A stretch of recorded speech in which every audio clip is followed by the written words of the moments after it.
Good morning friends, आप सभी का श्री कृष्ण क्लासेस कादीपुर के यूट्यूब चैनल पर हार्दिक स्वागत है। आज हम आप सबके बीच में 3 फरवरी 2025 के करंट के प्रश्नों की श्रृंखला को डिस्कस करेंगे। चलिए शुरू करते हैं। सबसे पहले कल के प्रश्नों का क्विक रिवीजन करेंगे, उसके बाद आज के प्रश्नों की श्रृंखला को डिस्कस करेंगे। उससे पहले आप सभी को बसंत पंचमी की हार्दिक शुभकामनाएँ। आप सभी के ऊपर माँ सरस्वती का आशीर्वाद बना रहे और आप सभी अपने जीवन में सफल हों, हमेशा खुश रहें, यही मेरी शुभकामना है। आइए शुरू करते हैं कल के प्रश्नों का फटाफट रिवीजन। तो हाल ही में भारतीय तटरक्षक दिवस कब मनाया गया? 1 फरवरी। संयुक्त अरब अमीरात देश ने किस वर्ष को समुदाय का वर्ष घोषित किया? 2025। जापान के बाद यूरो ड्रोन कार्यक्रम में पर्यवेक्षक का दर्जा प्राप्त करने वाला दूसरा एशिया प्रशांत देश कौन सा बना? इसका जवाब हो जाएगा भारत। हाल ही में किस देश ने सेंट्रल बैंक डिजिटल करेंसी निर्माण एवं उपयोग पर प्रतिबंध लगा दिया? अमेरिका। हाल ही में कहाँ बोई मेला, भारत का सबसे पुराना पुस्तक मेला, आयोजित हुआ? इसका जवाब हो जाएगा कोलकाता। हाल ही में 2025 में भारत का पहला यूनिकॉर्न कौन सा बना? जसपे। अगला प्रश्न है, हाल ही में लापता लेडीज कौन सा सर्वश्रेष्ठ अंतर्राष्ट्रीय फिल्म के लिए शॉर्ट लिस्ट किया गया है? तो लापता लेडीज़ को जो है जापानी अकादमी फिल्म पुरस्कार के लिए शॉर्ट लिस्ट किया गया है। अगला प्रश्न है, हिताशी ताकेउची को फिर से किस कंपनी के एमडी और सीईओ के रूप में नियुक्त किया गया? तो मारुति सुजुकी। 30 जनवरी को राष्ट्रपिता महात्मा गांधी की कौन सी पुण्यतिथि मनाई गई? 70वीं। हाल ही में किसे पाली उमरीगर पुरस्कार से सम्मानित किया गया है? तो जसप्रीत बुमराह। ये रहे हमारे कल के दिन के प्रश्न। आइए शुरू करते हैं आज के प्रश्नों की श्रृंखला को। तो आज के दिन का हमारा पहला प्रश्न है, हाल ही में विश्व आर्द्रभूमि दिवस कब मनाया गया? तो यह मनाया जाता है प्रत्येक साल 2 फरवरी को। आर्द्रभूमि दिवस का आयोजन लोगों और हमारे ग्रह के लिए आर्द्रभूमि की महत्वपूर्ण भूमिका निभाने के में लोगों की जागरूकता को बढ़ाने के लिए यह मनाया जाता है। आर्द्रभूमि जो है हमारी पृथ्वी के लिए काफ़ी जो है लाभदायक होती है। इसकी थीम है हमारे साझा भविष्य के लिए आर्द्रभूमि की सुरक्षा। ठीक है। और अभी मैंने कल बताया था आपको कि अभी 4 नए रामसर साइट घोषित किए गए हैं। रामसर साइट का मतलब आर्द्रभूमि। तो रामसर साइट इसलिए बोला जाता है क्योंकि 2 फरवरी 1971 में ईरान के रामसर शहर में एक हस्ताक्षर हुआ था, जिसमें आर्द्रभूमि संरक्षण को लेकर के सभी देशों ने इस पर सिग्नेचर किया था।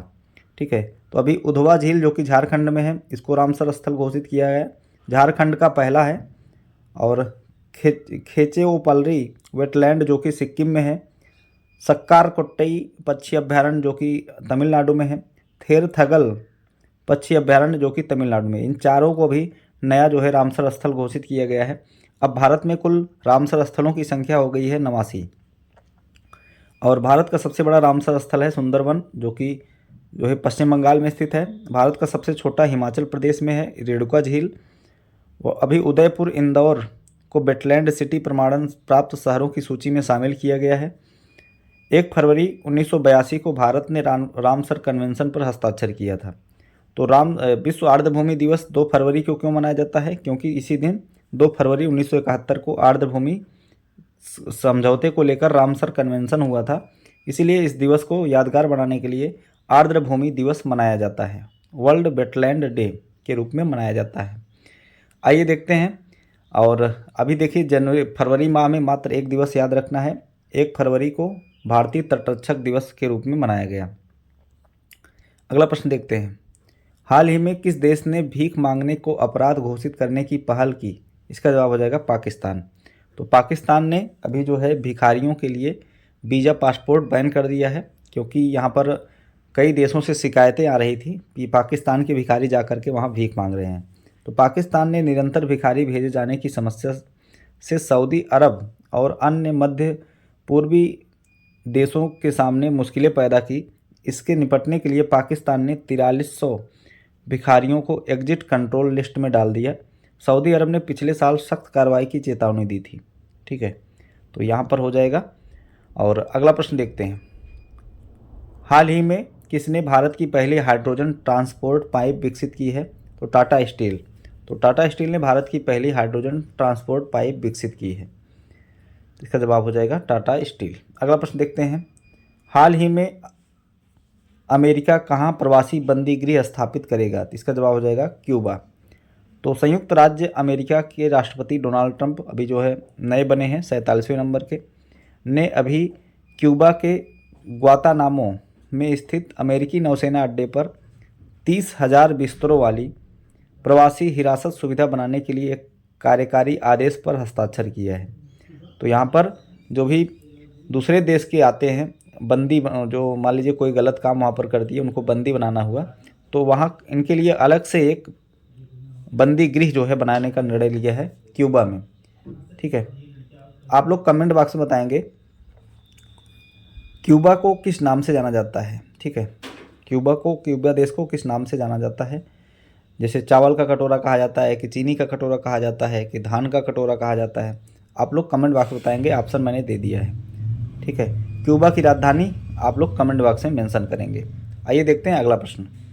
अगला प्रश्न है, हाल ही में पुरुष हॉकी इंडिया लीग 2024-25 का खिताब किसने जीता? तो यहाँ पर हो जाएगा सरांची राड बंगाल टाइगर्स ने। ठीक है, सरांची राड बंगाल टाइगर्स ने अभी जो है इस खिताब को जीत लिया है यहाँ पर, और इसका आयोजन 28 दिसंबर से लेकर 1 फरवरी 2025 तक आयोजित किया गया।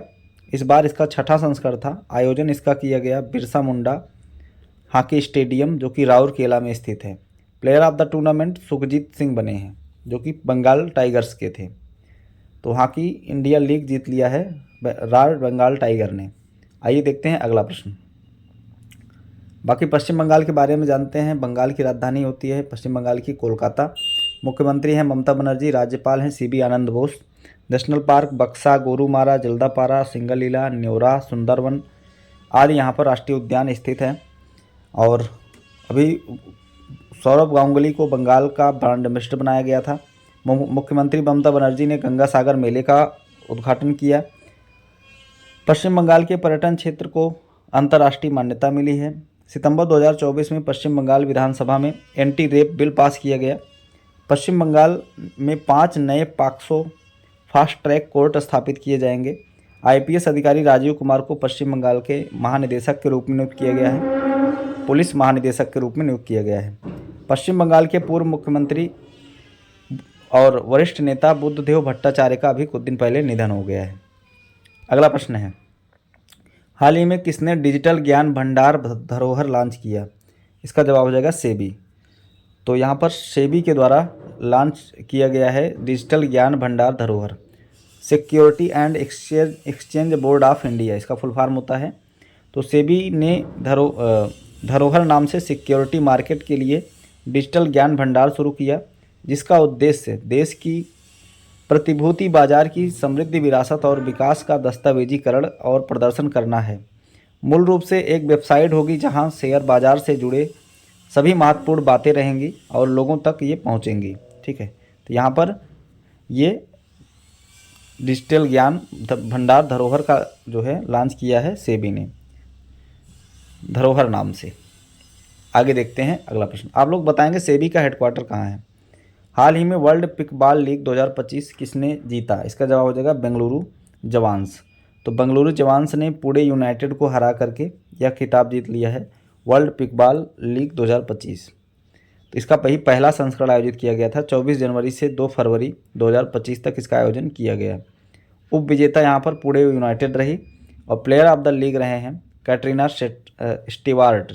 ठीक है, कैटरीन स्टीवार्ट यहाँ के प्लेयर ऑफ द लीग रहे हैं। अगला प्रश्न है, हाल ही में प्रयागराज में महाकुंभ के दौरान हुई भगदड़ की जांच के लिए उत्तर प्रदेश सरकार द्वारा गठित न्यायिक आयोग के प्रमुख कौन हैं? इसका जवाब हो जाएगा हर्ष कुमार। तो 29 जनवरी 2025 को अभी मौनी अमावस्या था। तो मौनी अमावस्या के दिन महाकुंभ में काफ़ी ज़्यादा भीड़ हुई और भीड़ के कारण वहाँ पर कुछ डैमेज हुआ, तो जिसके कारण जो है भगदड़ मच गई, जिसमें बहुत सारे लोग घायल हुए और बहुत सारे लोगों की मृत्यु भी हो गई। तो उत्तर प्रदेश सरकार ने भगदड़ की घटना की जांच के लिए इलाहाबाद उच्च न्यायालय के सेवानिवृत्त न्यायाधीश हर्ष कुमार की अध्यक्षता में 3 सदस्यीय न्यायिक समिति का गठन किया है। 3 सदस्यीय जांच समिति में न्यायमूर्ति हर्ष कुमार हैं, पूर्व पुलिस महानिदेशक वीके गुप्ता हैं और सेवानिवृत्त आईएएस अधिकारी DK सिंह शामिल हैं। 3 लोगों को यहाँ पर नियुक्त किया गया है और इसके अध्यक्ष हैं हर्ष कुमार। आइए देखते हैं अगला प्रश्न। अगला प्रश्न है, हाल ही में विश्व पुस्तक मेले 2025 में फोकस देश कौन सा है? इसका जवाब हो जाएगा रूस। तो वर्ल्ड बुक फेयर 2025 जो कि अभी शुरू हो गया है, 1 फरवरी से 9 फरवरी 2025 तक इसका आयोजन किया जा रहा है भारत मंडपम में। इसका उद्घाटन भारत के महामहिम राष्ट्रपति द्रौपदी मुर्मू जी द्वारा किया गया है। आयोजन करता है नेशनल बुक ट्रस्ट, जिसका जो है हर बार इसका आयोजन करता है नेशनल बुक ट्रस्ट, और इसकी थीम है रिपब्लिक @75 और इसमें फोकस देश चुना गया है रूस को। आइए देखते हैं अगला प्रश्न। हाल ही में एलन मस्क ने डिजिटल वॉलेट एक्स मनी के लिए किसके साथ समझौता किया है? इसका जवाब हो जाएगा वीज़ा। तो यहाँ पर ट्विटर यानी एक्स जिसका नाम हो गया है, तो अब जैसे कि हम लोग व्हाट्सएप के ज़रिए भी वॉलेट से पेमेंट कर सकते हैं, फेसबुक पर भी पेमेंट का ऑप्शन है, उसी प्रकार से ट्विटर यानी एक्स के द्वारा भी ट्रांजेक्शन करने के लिए एक्स मनी के लिए समझौता किया है वीज़ा के साथ। एलन मस्क जो हैं कौन है? ये एक्स के मालिक हैं, ट्विटर के मालिक कह सकते हैं आप, टेस्ला के मालिक हैं, स्पेस एक्स के मालिक हैं, और अभी इनके द्वारा ही समझौता किया गया है वीज़ा के साथ। एक्स के CEO हैं लिंडा याकारिनो। ठीक है, लिंडा याकारिनो यानी ट्विटर की CEO है वर्तमान में। अगला प्रश्न देखते हैं। अगला प्रश्न है, हाल ही में अंडर-19 T20 महिला क्रिकेट वर्ल्ड कप किसने जीता? इसका जवाब हो जाएगा भारत। तो भारत ने भी साउथ अफ्रीका को हरा करके अंडर-19 महिला क्रिकेट वर्ल्ड कप जीत लिया है और इसमें सबसे ज़्यादा रन बनाने वाली त्रिशा को प्लेयर ऑफ द टूर्नामेंट चुना गया है। अब BCCI ने भारतीय विजेता टीम के स्टाफ को 5 करोड़ रुपए नगद पुरस्कार देने की घोषणा की है। ठीक है, तो BCCI ने किया है। तो BCCI का फुल फॉर्म होता है board of control for cricket in India. इसकी स्थापना 1909 में हुई थी और इसका जो है हेडक्वार्टर मुंबई के वानखेड़े स्टेडियम में है और इसने जो है अभी 5 करोड़ रुपए नगद पुरस्कार देने की घोषणा की है, जो कि अंडर-19 टीम हमारी विजेता घोषित हुई है। तो ये रहे हमारे आज के दिन के प्रश्न। आप सभी को वीडियो कैसा लगा कमेंट बॉक्स में ज़रूर बताएंगे। अगर चैनल पर नए हैं तो चैनल को सब्सक्राइब करें, वीडियो पसंद आए तो लाइक करिए, ज़्यादा से ज़्यादा लोगों के पास शेयर करिए। मिलते हैं नेक्स्ट वीडियो में। Thanks for watching.